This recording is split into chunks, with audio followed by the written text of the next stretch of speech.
Bonjour, bonjour, ici David. Désolé pour la présentation, je sors de la piscine. Ok, là c'est mieux. Donc en fait, avant de partir en voyage autour du monde, j'avais enregistré une vidéo autour d'un sujet qui, à mon sens, est crucial, indispensable lorsque l'on veut vivre de son savoir, lorsque l'on doit vendre des idées, lorsque l'on est quelqu'un qui, pour trouver des clients, gagner en visibilité, doit transmettre un message, doit persuader autour de ses idées. Eh bien, il y a un concept qui, à mon sens, est fondamental de maîtriser. Donc du coup, plutôt que de laisser cette vidéo finalement de côté, je me dis bah tiens pourquoi pas quand même la réutiliser, même si je suis déjà parti, c'est pas grave. Eh bien, j'ai décidé de te la diffuser. Et ce que je te propose, eh bien, c'est qu'on se retrouve juste après cette vidéo dans laquelle je te présente pour moi un concept fondamental. Eh bien, j'ai quelque chose à te proposer de vraiment original et j'aimerais que tu me dises en fait simplement ce que tu en penses. Tu vois, je vais avoir besoin de ton avis en fait pour savoir si l'idée que j'ai est bonne ou pas. Je t'en dis un petit peu plus juste après la vidéo. Bon visionnage et à tout de suite. Bonjour, bonjour, ici David. Alors aujourd'hui, j'aimerais te montrer une méthode, un outil indispensable à toutes les personnes qui vivent de leur savoir, de leur savoir-faire, de leurs idées, comme les coachs, les consultants, les formateurs, les infopreneurs.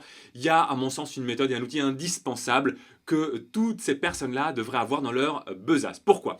Parce qu'aujourd'hui, tout le monde le sait, on est à l'ère du marketing du contenu. Ce qui fait que lorsque l'on veut se faire connaître sur Internet, lorsqu'on veut avoir plus de visibilité, eh bien, on publie du contenu. Il y a de plus en plus de monde qui crée du contenu, que ce soit sous forme de texte sur des blogs, que ce soit sous forme de vidéos sur YouTube, sur LinkedIn, en termes d'articles, sur une page Facebook, ce genre de choses. Il y a de plus en plus de contenus qui sont créés chaque jour. Et le problème de ça, c'est que plus il y a de contenu disponible, plus ça devient difficile de faire sortir du lot notre contenu. Plus ça devient difficile finalement de capter une part de cette attention.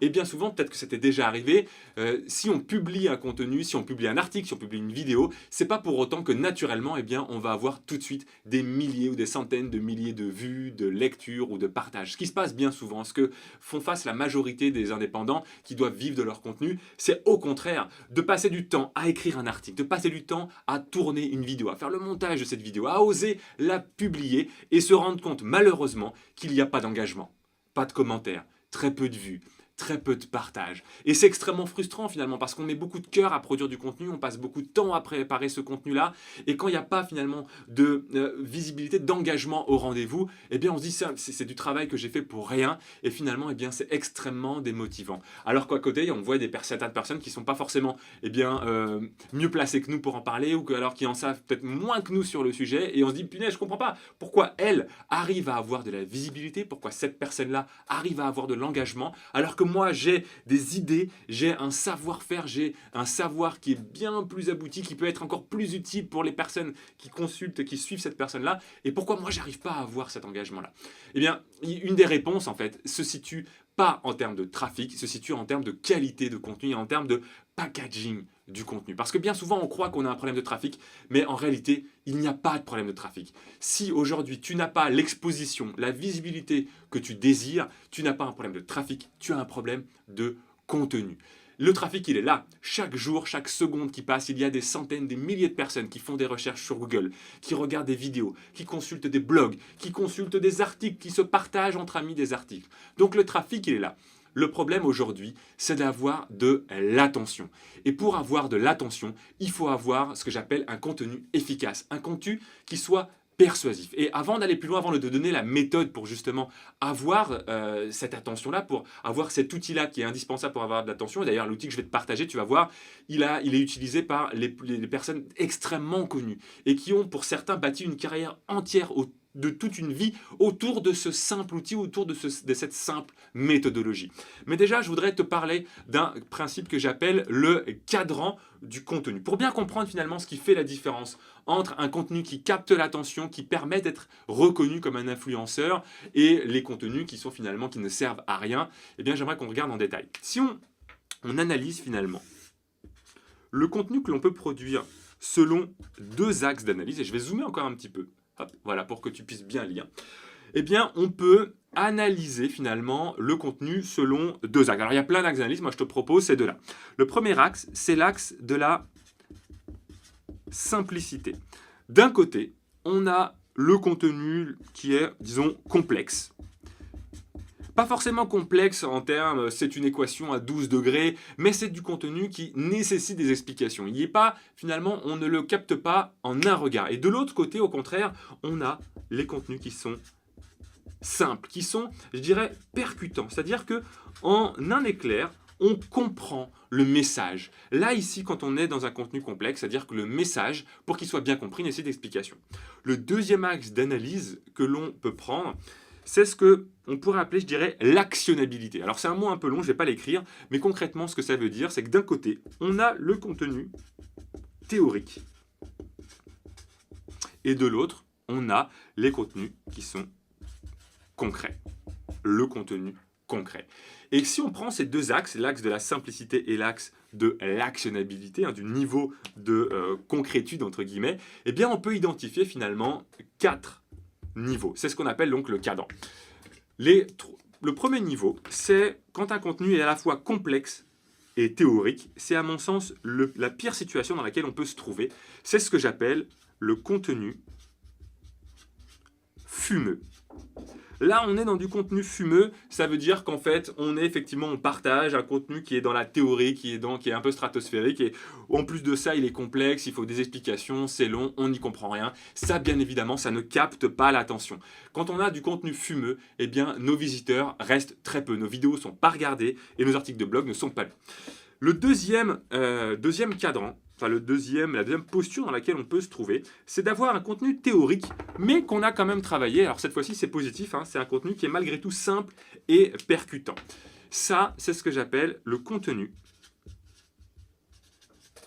informationnel. Alors, ce contenu-là, informationnel. Le contenu informationnel, il a l'avantage effectivement d'être simple, d'être percutant, mais il reste dans la théorie. Alors c'est déjà mieux quand même que le contenu fumeux. Le problème du contenu informationnel, c'est qu'il n'amène pas de transformation. Et quand on veut vivre de son savoir, lorsqu'on veut vivre de son savoir-faire, quand on veut aider des clients potentiels à obtenir des résultats, eh bien on est perçu comme un partenaire de confiance lorsqu'on amène de la transformation. Lorsque les personnes qui consomment nos contenus peuvent avoir finalement de l'évolution, peuvent sentir de la progression. Et un contenu qui est simplement informationnel, les journaux font du contenu informationnel, les médias classiques de magazines autres font du contenu informationnel, mais ce n'est pas ce qui permet d'avoir finalement de la transformation.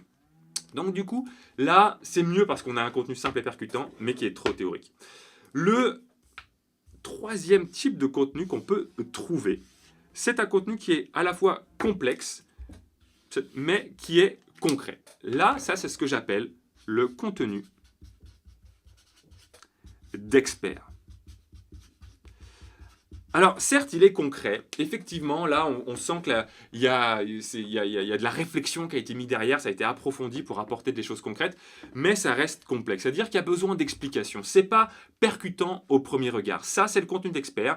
C'est bien souvent, finalement, les contenus des gens qui sont très, très poussés dans leur thématique, qui en savent beaucoup et qui veulent trop en donner, finalement. Et ça perd le public. Quand on a un contenu d'expert, le problème, c'est que les personnes qui consomment ces contenus-là, il y a qu'une très faible partie des gens qui vont vraiment prendre le temps de creuser pour comprendre. Quand on veut avoir un contenu qui soit, à mon sens, ce que j'appelle ici le contenu persuasif,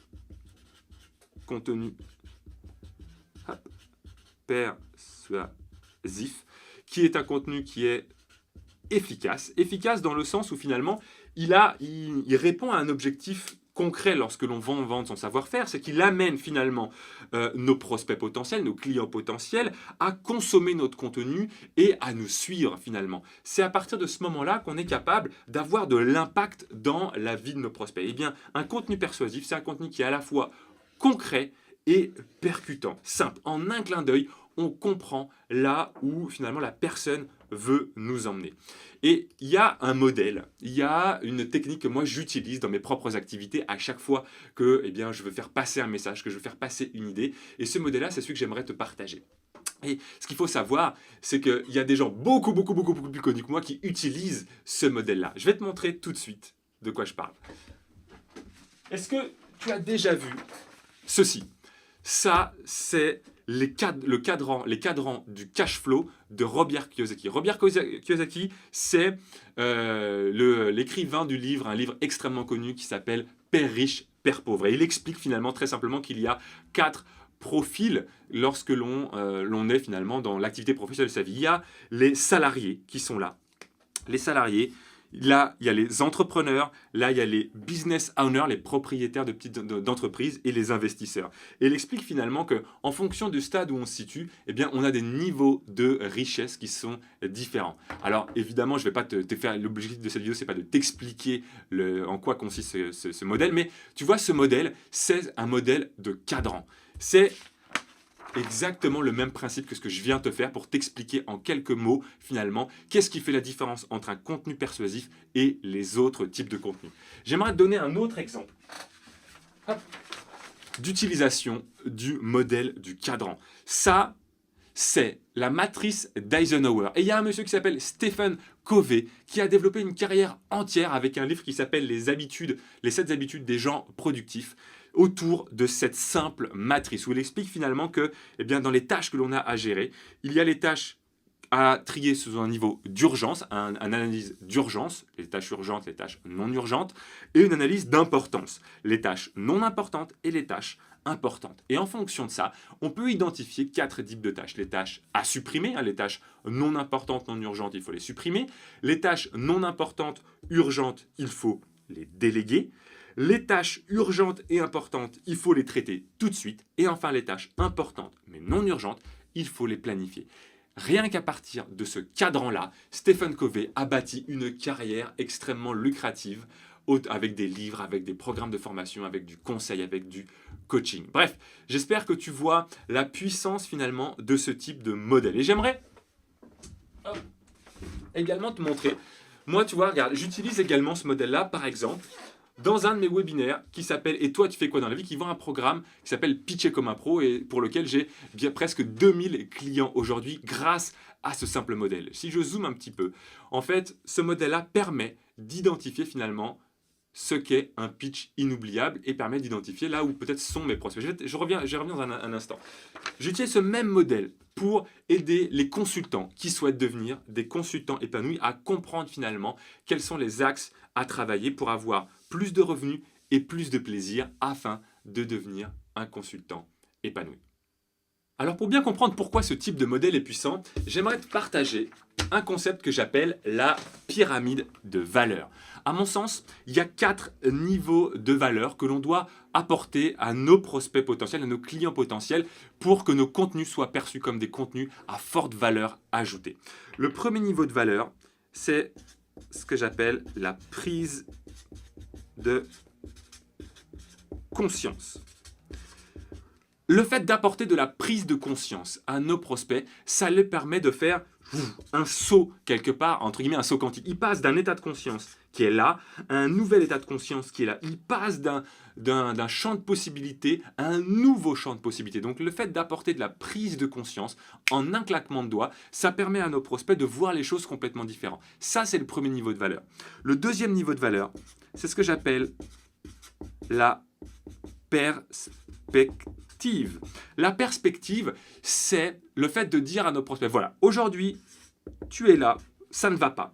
Si tu veux atteindre ici cette zone où tu seras content, eh bien voilà le chemin qu'il faut passer. Il faut d'abord aller là, puis aller là, puis aller là, puis aller là, puis aller là. Quelque part, la perspective, c'est le fait de donner la carte, de donner la carte au trésor en fait, de donner les grandes étapes par lesquelles il faut passer pour atteindre finalement la destination. Parce que nos prospects, peut-être que eux, eh bien, ils seraient allés par là, puis puis ils se disent ah, ça fait des années que j'essaye et puis j'arrive pas à atteindre ce que je désire.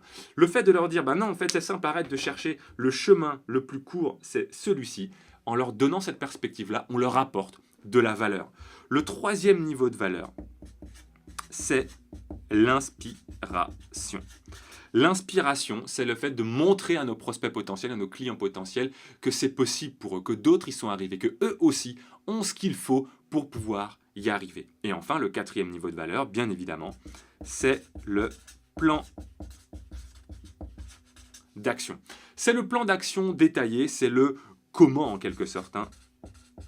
C'est le comment précis. Là, on donne la direction, on donne le chemin. Là, on donne le comment. Et bien souvent, il y a des gens qui se posent la question, ok, mais c'est quoi ce que je dois donner gratuitement, ce que je dois vendre? Eh bien, pour moi, tu vois, hop, ce que j'appelle le seuil de gratuité. Il est ici. Je vais le faire d'une autre couleur. Ch'touk, voilà. Ça, c'est ce que j'appelle le seuil de gratuité. Et finalement, nos contenus, si on veut que ce soit des contenus efficaces, qui à la fois, apportent de la valeur à nos prospects, qui soient partagés, qui soient remarqués, où les personnes qui consomment notre contenu disent « Waouh, mais c'est un contenu d'une extrême qualité, la personne qui le transmet doit certainement avoir des réponses à mes problématiques, doit pouvoir m'aider, doit avoir des solutions. » Eh bien, il faut apporter ça. Si on veut également, du contenu qui soit persuasif, qui amène nos clients potentiels à nous faire confiance, eh bien, il faut avoir cette pyramide de valeur en tête.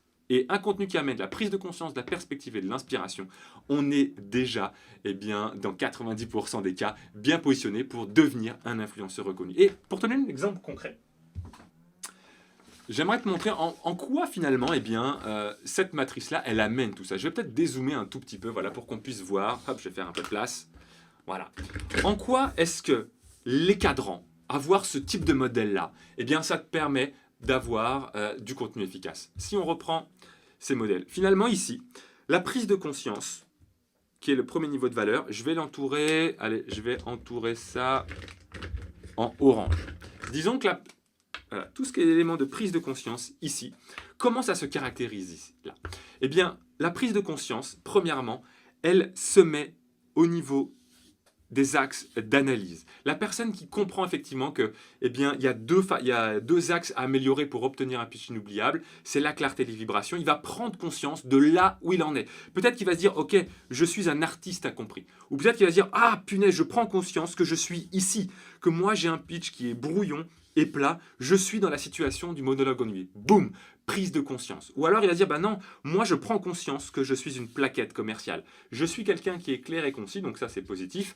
Par contre, je suis plat, donc je suis ici une plaquette commerciale. Je prends conscience que si je veux atteindre le pitch inoubliable, je dois travailler la vibration. Je prends conscience de là où je me situe.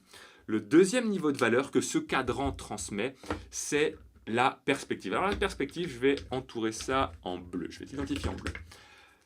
La perspective, qui est là, tu vois, qui est le numéro 2, elle est transmise par ce schéma de plusieurs façons. Première façon, c'est qu'à partir du moment où il prend conscience de là où il se situe, admettons qu'il se dit « moi je suis un artiste incompris », je sais que 80% de mes clients potentiels se situent là. Si la prise de conscience l'amène à se dire qu'il est un artiste incompris, la perspective, c'est de dire « ok, je dois premièrement travailler sur ma clarté ». Donc il a de la perspective, c'est de dire « ok, si je veux aller vers le pitch inoubliable, je sais que la direction que je dois emprunter, c'est de travailler ma clarté ». Et il y a trois flèches violettes dont on n'a pas encore parlé, qui sont ce que j'appelle les éléments de progression, les leviers d'amélioration. Quand je présente ce modèle, je peux dire que quel que soit le stade où tu te situes, si tu veux travailler sur ta vibration, il y a 2 leviers d'amélioration. Le premier levier, c'est d'exprimer ta personnalité. Et le deuxième levier, c'est de maîtriser ta posture. Si tu exprimes ta personnalité et que tu maîtrises ta posture, tu vas passer d'un pitch plat à un pitch rayonnant. Donc pour les personnes qui doivent travailler leur vibration, ils ont de la perspective. Ils savent qu'ils doivent soit travailler leur personnalité, soit travailler leur posture, ou bien les deux. Pour les personnes qui doivent travailler la clarté, je leur donne de la perspective en leur disant qu'ils doivent travailler leur positionnement. Voilà, ça, ces leviers-là, finalement, donnent de la perspective. Ça permet à mes prospects potentiels de dire, ok, si je dois travailler de la clarté, je comprends que je dois travailler mon positionnement et je peux aller un cran plus loin. D'ailleurs, j'explique les 3 éléments clés d'un bon positionnement pour leur donner encore plus de perspective. Tu vois, et l'inspiration, qui est le 3e levier, on peut le mettre ici en expliquant finalement quels sont les avantages d'avoir un pitch inoubliable. Qu'est-ce qui fait la différence? Pourquoi c'est une mauvaise chose d'être dans un des 3 cadrans rouges? Et pourquoi c'est une bonne chose d'être dans le cadran vert? Qu'est-ce que ça apporte d'avoir un pitch rayonnant et un pitch clair et concis? Je peux apporter de l'inspiration. Tu vois, j'espère que je suis clair et que ça te permet de te prendre conscience finalement de la puissance d'un simple outil comme celui-ci. En modélisant finalement ton savoir-faire avec ces cadrans, ça te permet en un élément d'avoir finalement un contenu et tu peux travailler plein de contenus différents rien qu'avec cet outil-là qui correspond à la pyramide de valeur. Alors moi, ça fait des années que je travaille autour de ce modèle des cadrans, et après en avoir fait des dizaines et des dizaines, je me suis rendu compte qu'il y avait des particularités. Il y avait une façon spéciale de le modéliser, parce qu'aussi simple qu'il paraisse, eh bien, il a des subtilités. Si on veut obtenir des résultats de ce modèle, l'idée c'est pas de modéliser nos idées juste pour les modéliser ou pour le plaisir de le faire. On veut avoir un modèle de persuasion. On veut faire en sorte finalement de transmettre nos idées pour donner envie à nos prospects d'aller passer à l'action, de nous suivre et de nous donner leur confiance finalement pour qu'on les accompagne sur la solution à leurs problématiques. Et quand je vois l'impact que ça a eu sur ma propre activité ou l'impact que ça a pu avoir également sur l'activité de ceux à qui j'ai enseigné ce modèle des cadrans, je me suis dit que peut-être toi aussi tu serais intéressé d'avoir cette capacité à modéliser tes idées et autour d'un cadran par exemple. Et l'idée que j'ai eue, c'est d'organiser une formation en direct pour t'enseigner, à savoir comment toi, tu peux également mettre en place pour ta propre activité ce modèle des cadrans afin d'expliquer clairement à tes prospects ce que tu fais, afin de leur déclencher chez eux des prises de conscience, de la perspective et d'avoir un modèle de persuasion sur lequel tu vas pouvoir baser quelque part ta création de contenu. Et l'objectif de cette vidéo, c'est exactement ça, c'est de savoir si oui ou non tu penses que cette idée est bonne. Est-ce que tu serais intéressé d'assister à une formation en direct pour que je t'explique, je t'enseigne la méthodologie de création de ce cadran persuasif et que je puisse répondre à toutes tes questions. Je sais pas si c'est sous d'ailleurs, mais en tout cas en description de cette vidéo, tu as un lien vers un formulaire très simple dans lequel je te pose la question: es-tu intéressé par ce projet, oui ou non? Et ce que j'aimerais, c'est que tu me dises oui ou non. Et vraiment, si tu es intéressé, de me mettre oui. Et si tu n'es pas intéressé, eh bien également de me le dire, de me le mettre, de vraiment mettre non, ça ne m'intéresse pas. Parce que ce que j'aimerais, c'est savoir si cette idée intéresse suffisamment de monde. Et si je vois effectivement qu'il y a suffisamment d'intéressés, à ce moment-là, je pourrais créer la formation. Je ne vais pas me lancer dans la création à la fois des supports de formation, PowerPoint, des supports de cours que je vais pouvoir transmettre lors de cette formation en direct, si c'est une idée qui m'intéresse moi, qui me plaît, parce que je sais l'impact et l'impuissance que ça peut avoir. Mais si toi, tu n'es pas intéressé, ça sert à rien que je me lance dans cette idée. Donc l'objectif de cette vidéo, c'est vraiment de te demander d'aller prendre quelques secondes de ton temps pour me dire si oui ou non tu serais intéressé que je te propose une formation pour t'enseigner à créer ton propre modèle de cadran. Et tu verras, il y a une deuxième question. Je te demande quelles sont tes difficultés finalement dans ta création de contenu. Si tu as des questions particulières par rapport à ça, mets-les-moi également ici. Ça me permettra de savoir déjà, si oui ou non ce sujet-là est intéressant pour la majorité. Si je vois qu'il y a suffisamment de monde, et bien à ce moment-là, je créerai une formation et je préparerai et je t'inviterai à la participer en direct, parce que ce sera une formation qui sera donnée en direct. Et puis, si ça ne t'intéresse pas, s'il y a une majorité de gens qui ne sont pas intéressés, on passera à autre chose. Pas de souci, mais j'avais vraiment envie de parler de ce sujet-là. Je pense vraiment que c'est quelque chose qui peut changer la donne dans son activité pour sa propre compréhension de son positionnement, comme sur notre capacité finalement à persuader et à expliquer ce que l'on fait et à donner des prises de conscience, de l'inspiration et de la perspective à notre marché. Donc c'est à toi de jouer. Je te laisse cliquer sur le lien en description et me dire si oui ou non cette idée t'intéresse, et puis on en reparle dans quelques jours. De toute façon, dans les jours qui vont venir, je vais reparler de ce sujet-là si je vois qu'il y a suffisamment d'intérêt. Et puis comme d'habitude, d'ici à ce qu'on se reparle, ose, sois toi-même et réalise-toi pleinement chaque jour.